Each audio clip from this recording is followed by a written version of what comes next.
In the early 20th century, there was a place in America where black families were thriving. They owned businesses. They built schools. They created wealth together. It was one of the most successful black communities in U.S. history. And then, in less than 2 days, it was destroyed.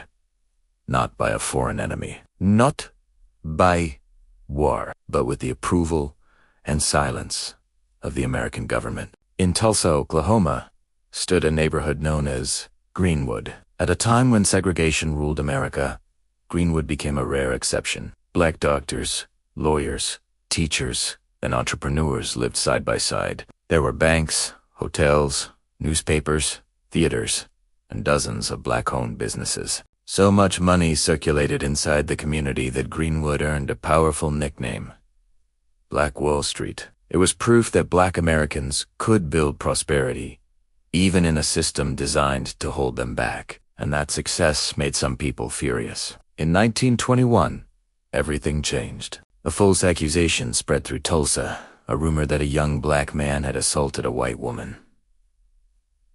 There was no evidence, no trial, no investigation.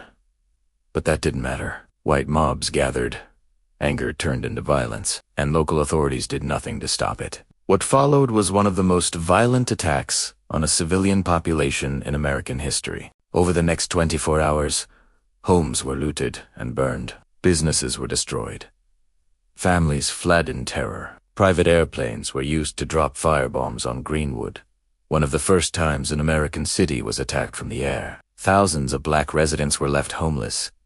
Hundreds were injured. Many were killed. Exact numbers were never officially recorded. Here's the part rarely taught in schools. Local police did not protect Greenwood. National Guard troops arrested black residents, not the attackers.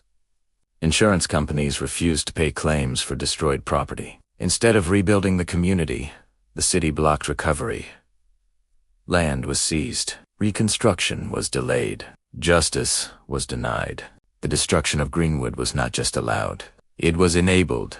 For decades, the Tulsa Race Massacre was never mentioned in textbooks. Survivors were silenced. Records disappeared. The story was buried. Children grew up never knowing what happened beneath their own streets. An entire chapter of American history was erased on purpose. Greenwood was never fully rebuilt. The generational wealth that once existed was gone. What was destroyed wasn't just buildings.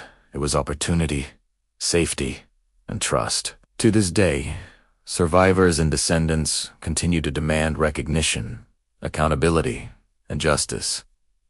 This was not ancient history. It happened in 1921.